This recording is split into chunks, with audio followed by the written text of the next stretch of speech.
వాళ్ళ దగ్గర నుంచి ఏం రాబట్టారు వీళ్ళు, వాళ్ళని ఏ కేసుల్లో ఇరికించబోతున్నారు, ఎన్ని మాట్లాడుకుంటున్నారు డైలీ. మాట్లాడుకోకుండా సాధ్యం కాదు. ఎవరిదో నాడు ఎందుకు చేస్తాడు?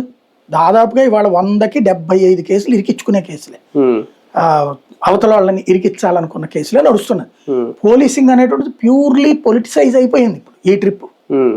ఇదివరకటి రోజుల్లో కాపాడడానికి చేశారు జగన్ టైంలో, అప్పుడు 30% పోలీసింగ్ కరప్ట్ అయితే ఇప్పుడు 70% పోలీసింగ్ కేసులన్నీ కూడా ఈ టైప్లోకి వచ్చేసింది. నెక్స్ట్ ఇప్పుడు 100% అయిపోతుంది. తమిళనాడులో ఎట్టయితే నీ పోలీసు నా పోలీసు అని ఉంటుందో, చివరికి విజయ్ వస్తే ఇప్పుడు కొద్దిగా మరి ఇప్పటికీ అతను మాట వినేటట్టు పరిస్థితుల్లో ఉన్నట్టుగా అనిపించట్లేదు అక్కడ. అలాంటి స్టేజ్ తెస్తున్నప్పుడు వైసీపీ పోలీసు టీడీపీ పోలీసు అనే ఫీలింగ్ టీడీపీ తీసుకొచ్చింది. దాన్ని ఇంకా ఇంపాక్ట్ ఎక్కడికి పోతుంది? ఇక్కడ ఈ సమస్యని హైలైట్ చేయడంలో ఫెయిల్యూర్ జరిగింది ఏంటయ్యా అంటే మీడియా.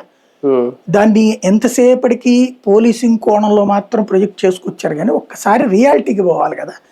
నాకు అన్నిటికంటే బాధ అనిపించింది ఆ ఎంఆర్పిఎస్ కి సంబంధించిన నాయకుడు కొడుకు అతను క్రాంతి కుమార్ అని ఇంకొక అతను సూసైడ్ చేసుకో, ఎంఆర్పిఎస్ రాష్ట్ర అధ్యక్షుడు కొడుకు.